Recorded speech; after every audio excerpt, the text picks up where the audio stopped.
আপনি কি নতুন পাখির খামার করার চিন্তা করছেন? আপনি কি নতুন একটি এভিয়ারি করবেন? এই ভিডিওটা আপনার জন্য। আমার মতো যদি লস না খেতে চান তাহলে আপনি সময় দিয়ে এই পুরো ভিডিওটা দেখবেন। আপনার ইনশাল্লাহ অভিজ্ঞতা হবে, আমার মতো আপনার লস হবে না। হ্যালো এভরিওয়ান, আসসালামু আলাইকুম। সবাইকে প্রবাসী বাসলাপাড়ার পক্ষ থেকে স্বাগতম। জি ভাই, আপনাকে আমি আজকে কিছু কথা বলবো, এই কথা আপনাকে কেউ বলবে না। এই যে আমি আপনাকে দেখতেছি যে টেম্পারেচার মিটারটা দেখছেন, দেখেন 73 আর উপরে আছে 24, তার মানে 25, 24.9, তার মানে 25 আছে তাপমাত্রা। আর নিচে যে 74 দেখতেছেন 47, এটা হচ্ছে আপনার হিউমিডিটি। মানে আপনার যদি খামারে এরকম হিউমিডিটি থাকে, মানে কমসে কম 60 থাকতে হবে ভাই। যদি আপনার খামারের 60 থেকে 70 হিউমিডিটি থাকে তাহলে ডিম থেকে বাচ্চা আরামসে বের হয়ে যাবে। আপনাকে কোনো মেডিসিন লাগবে না, এই লাগবে না, এই লাগবে না। অনেকে আপনাকে বলবে ভাই ডিমের ভিতরে বাচ্চা মারা যায়, আপনি ক্যালসিয়াম কোষ করান, আপনি এটা খাবান, এটা খাবান, ডিমের ভিতরে বাচ্চা মারা যাইতেছে, আপনি ভাই বোন জোড়া দিচ্ছেন।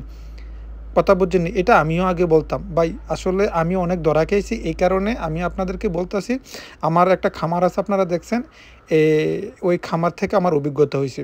আসলে আমি এই খামারটা করার পরে আমার এই হিউমিডিটির মিটার ছিল না, হিউমিডিটির জন্য কি করতে হয় এগুলো কিছুই ছিল না। তখন আমার শুধু ডিমগুলো নষ্ট হইতেছে, লাভবারের ডিমগুলো শুধু নষ্ট হয়েছে, ককাটেল পাখির ডিমগুলো নষ্ট হয়েছে। তখন আমি কি করছি, আমার এখানে ফিলিস্তিনি আছে, আর একজন মিশরের ভাই আছে, তাদের 2-3টা খামার ভিজিট করলাম, তাদেরকে পরামর্শ দেওয়ার জন্য আমার খামারে নিয়ে আসলাম।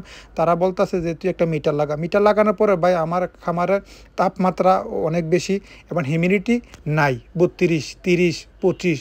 এই কারণে আমার ডিমগুলো সব নষ্ট হয়ে গেছে। একবার না ভাই, 2বার ডিমগুলো নষ্ট হয়েছে। তখন এই তারার পরামর্শে ভাই আমি এই হিউমিডিটি কন্ট্রোল করার জন্য মিটার আনছি এবং হিউমিডিটি, এই যে দেখেন আমার খামারে যে পানি স্প্রে হইয়া পড়তেছে, ওইটা আমি লাগাইছি। তো আমার বাংলাদেশে প্রায় 15,000 টাকার মতো খরচ হয়েছে। এখন আপনি যদি একটা সুন্দর করে পাখির খামার করতে চান তাহলে আপনাকে হিউমিডিটি কন্ট্রোল করতে হবে। আপনি একটা জিনিস খেয়াল করবেন, বড় বড় যে পাখির খামার যে পাকিস্তানিরা করে বা ইন্ডিয়াতে আছে, বেশিরভাগ পাকিস্তান আছে ভাই, আমি অনেক পাকিস্তানিরা ফলো করি। আপনি যেমন আমাকে ফলো করতেছেন, লাইক করতেন, কমেন্ট করেন, আমিও পাকিস্তানিদেরকে ফলো করে, লাইক করি, কমেন্ট করি এবং মিশরের, সিরিয়ার তাদেরকে আমি ফলো করি। কারণ আমি আরবি বুঝি, এই কারণে আরব কান্ট্রি কিছু ভিডিও দেখি। তো ভাই হিন্দি বুঝি, এই কারণে আমি পাকিস্তানি ভিডিওগুলো দেখি। আসলে আপনি পাখি থেকে সাকসেসফুল ব্রিডিং রেজাল্ট পেতে হলে আপনাকে হিউমিডিটি কন্ট্রোল করতে হবে। ওই মেডিসিন এইটা সেইটা ভাই গিট বহুত এগুলো দিলেন আপনার ইচ্ছা। আপনি সবচেয়ে বড় লাভবান হইতে হলে আপনাকে হিউমিডিটি কন্ট্রোল করতে হবে। এই যে দেখেন আমি লাগাইছি, দেখেন জোর মানে বৃষ্টির মতো পানি পড়তেছে, এটা থেকে আমার কী হয়, হিউমিডিটি হয়। কোথায় আমার 25-30 ছিল, এখন ভাই 70। দেখেন ডাবল চেয়ে বেশি হয়ে গেছে। এখন আলহামদুলিল্লাহ এগুলা লাগানোর পরে আপনি আমরা দেখছেন ককাটার পাখিগুলো 4-5টা করে, 5টা-6টা করে বিবি করতেছে, একটা ডিমও আমার নষ্ট হয় না। লাভবার পাখিগুলো ডিম বাচ্চা খুব ভালো করতেছে।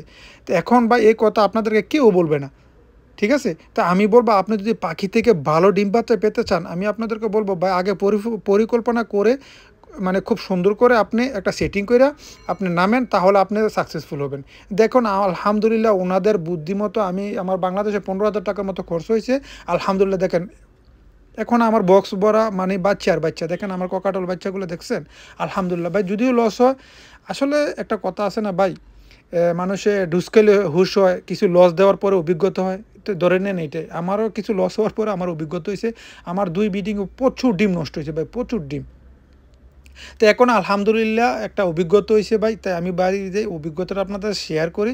তা ডিমের ভিতরে বাচ্চা মারা যায়, ডিম শুকিয়ে যায় ভাই, এই মেইন কারণ হচ্ছে হিউমিডিটি কন্ট্রোল নাই, ঠিক আছে? তাপমাত্রা বেশি আপনার দেখা গেছে বাংলাদেশে এই মেঘ, এই বৃষ্টি বা বাহির থেকে বাতাস আসতেছে, আবার গরম প্রচুর, তখন আপনি হিউমিডিটি কীভাবে কন্ট্রোল করবেন?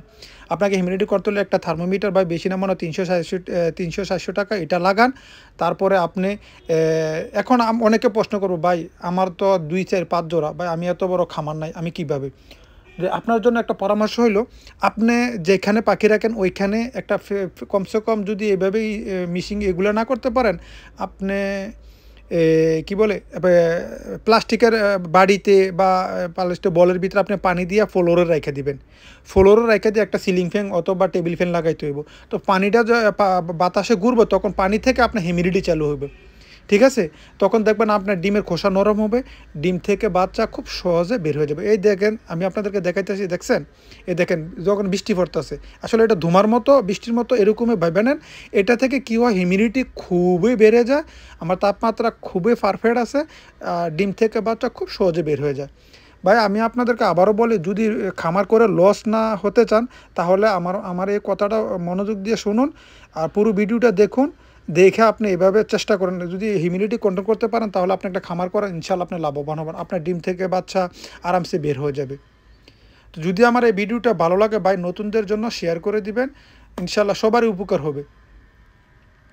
দেখেন আমি এগুলা সেটিং করছি, এখন দেখেন এই আমার এর ককাটাল রুমটার ভিতরে আমি 2টা লাগাইছি, পুরোটা জায়গার ভিতরে আমি ফাইবার তার দিয়ে লাগাইছি। এইটা হচ্ছে এই মেশিনটা, দেখছেন? আমার টোটালে 15,000 টাকার মতো করছে এই মেশিনটা লাগানো। দেখেন, তো এখন আমার এই খামারটা জানেন আমি শেষ করে এখন আমি আমার ওয়ার্কশপে নিয়েছি। দেখেন এখানেও আমি এই সেটিং করছি। তো এখানে তাপমাত্রাটা আমি আপনাদেরকে দেখাই। দেখেন এখানে আমার তাপমাত্রা দেখেন আমি কীভাবে কন্ট্রোল করছি। দেখেন 60, দেখেন 59 আছে, দেখছেন? আর ওখানে 22 আছে, তার মানে 25-এর নিচে আছে। আপনি যদি তাপমাত্রা 28-30-এর উপরে যায় তাহলে আপনার ডিম থেকে বাচ্চা ফুটতো না ভাই, অনেক গরম। আর আপনার ওইটা যদি 50-এর নিচে চলে আসে তাহলে জামাল হয়ে যাবে। আপনার 60-এর উপরে রাখবেন, দেখবেন আপনার ডিম থেকে বাচ্চা খুব সহজে বের হয়ে যাবে। যদি আপনার আমার ভিডিওটি ইউটিউব থেকে দেখেন তাহলে ভাই সাবস্ক্রাইব করে একটা কমেন্ট করবেন, আর যদি ফেসবুক থেকে দেখেন তাহলে ফলো দিয়ে পাশে থাকবেন।